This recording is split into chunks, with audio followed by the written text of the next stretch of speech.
Assalamualaikum warahmatullahi wabarakatuh. Shalom, Om Swastiastu, Namo Buddhaya, salam kebajikan. Halo semuanya, kami dari Fakultas Hukum Universitas Diponegoro tahun 2020 ingin mengajak kalian semua untuk mengetahui tentang dan asas hukum ketenagakerjaan. Membagi beberapa poin yang akan kami bahas. Yang pertama ada pengertian hukum ketenagakerjaan. Yang kedua ada sumber hukum ketenagakerjaan yang akan dibahas oleh Putri Maharani Alena Zaril. Yang ketiga ada subjek hukum ketenagakerjaan yang akan dibahas oleh Cantinesha Harasti Cesanari. Yang keempat ada isi hukum ketenagakerjaan yang akan dibahas oleh Muhammad Lutfi Amirullah. Dan kelima, ada asas-asas ketenagakerjaan yang langsung akan dibahas oleh Diva Santia Apriani. Sebelumnya, kalian tahu nggak sih apa sih definisi ketenagakerjaan itu? Setelah kami mencari dari sumber-sumber yang ada, dapat kami simpulkan bahwa ketenagakerjaan itu merupakan individu yang mencari atau sudah melakukan pekerjaan yang menghasilkan barang atau jasa untuk memenuhi persyaratan ataupun batasan usia yang telah ditetapkan oleh undang-undang yang bertujuan untuk memperoleh hasil atau upah untuk kebutuhan hidupnya sehari-hari. Tak hanya itu saja nih, menurut para sarjana, di sini kami yang dapat contoh dari Mr. N.E.H. Van Esveld. Yang pertama, beliau mengatakan tidak membatasi lapangan hukum perburuhan pada hubungan kerja di mana pekerjaan dilakukan di bawah pimpinan. Hukum perburuhan meliputi pula pekerjaan yang dilakukan oleh suap pekerja yang melakukan atas tanggung-jawaban dan risiko sendiri. Tokoh yang kedua ada Mr. Esmok. Beliau mengatakan, hukum perburuhan adalah hukum yang berkenan dengan pekerjaan yang dilakukan di bawah perintah pimpinan orang lain dan dengan penghidupan yang langsung berkaitan dengan pekerjaan itu. Dan ketiga ada Profesor Iman Swepomo Esa.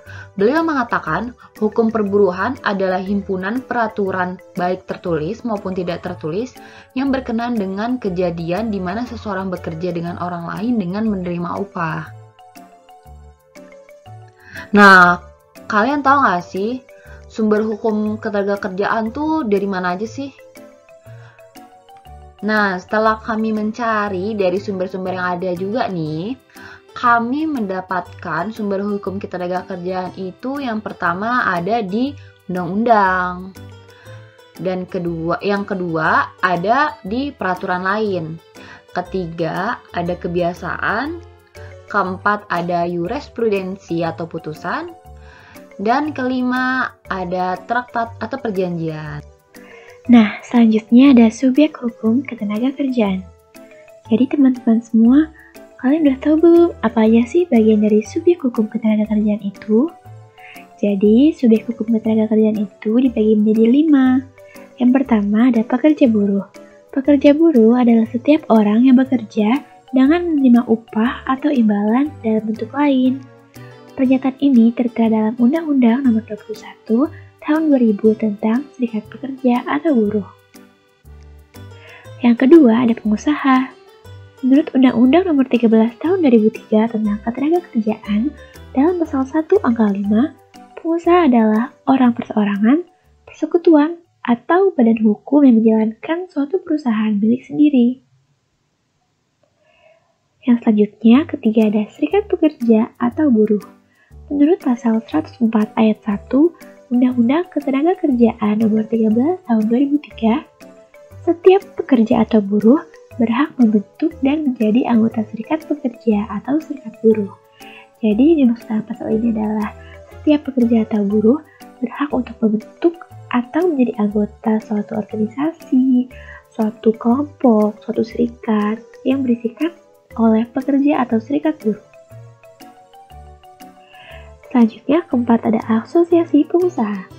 Asosiasi pengusaha adalah kumpulan atau gabungan dari beberapa orang, persekutuan, atau badan hukum yang menjalankan suatu perusahaan milik sendiri atau bukan milik sendiri, ataupun mewakili perusahaan yang berkedudukan di luar negeri. Yang terakhir ada pemerintah. Tujuan untuk mencapai keadilan dalam hubungan ketenagakerjaan akan sulit untuk tercapai, karena para pihak yang kuat akan selalu ingin menguasai pihak yang lemah. Tetapi atas dasar itulah, pemerintah harus turut campur tangan. Pemerintah selaku penguasa negara kita berkepentingan untuk ikut campur tangan dalam hukum ketenagakerjaan. Jadi pemerintah di sini berfungsi sebagai pengawas, penyidik, ataupun pengatur sistem ketenagakerjaan yang terjadi di Indonesia. Untuk selanjutnya, kita akan membahas tentang isi hukum ketenagakerjaan. Isi hukum ketenagakerjaan ada di beberapa undang-undang.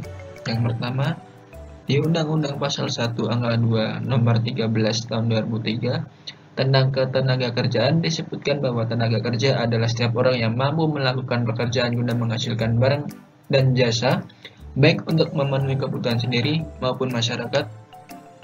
Yang kedua, Undang-Undang Nomor 21 Tahun 2003 yang berisi menjamin penegakan hukum mengenai kondisi kerja dan perlindungan tenaga kerja dan peraturan yang menyangkut waktu kerja, pengupahan, keselamatan, kesehatan, dan kesejahteraan tenaga kerja, anak serta muda, dan masalah-masalah lain yang terkait.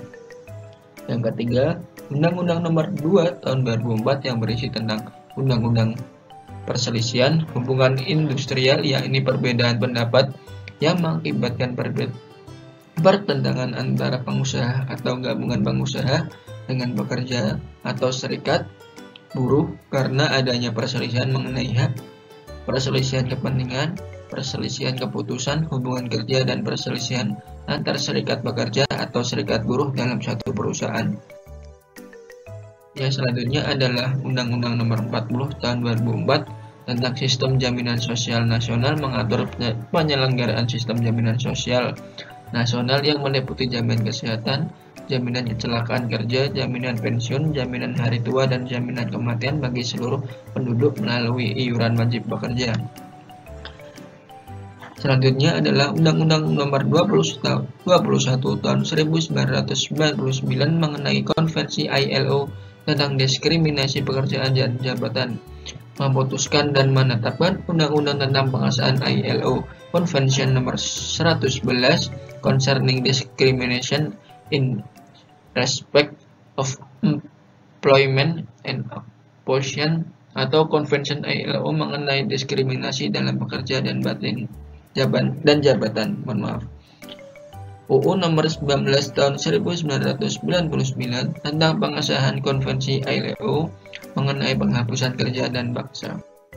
Nah, pada bagian ini kita akan mempelajari tentang asas hukum ketenagakerjaan.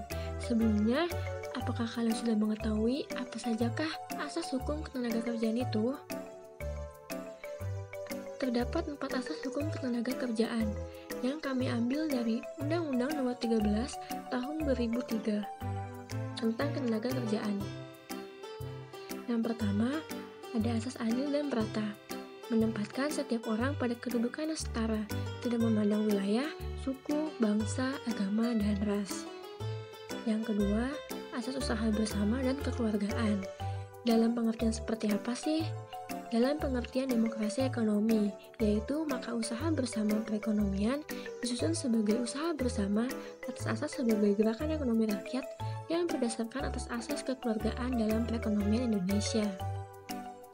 Yang ketiga, asas kemitraan kerja. Pekerja dan pengusaha adalah merupakan mitra kerja, sehingga dalam proses produksi, menikmati hasil, serta tanggung jawab dilakukan secara bersama-sama, yang berarti keduanya haruslah bekerja sama, membantu dalam kelancaran perusahaan, serta hasil yang diperoleh perusahaan harus dinikmati secara bersama dengan bagian yang layak dan serasi. Dan yang terakhir, ada asas non-diskriminasi. Dalam segi pengupahan, tidak memandang jenis gender, baik laki-laki maupun perempuan, untuk pekerjaan yang sama, maka nilai upahnya pun sama. Nah, sampai di sini kalian sudah mengetahui apa sajakah asas hukum ketenagakerjaan itu.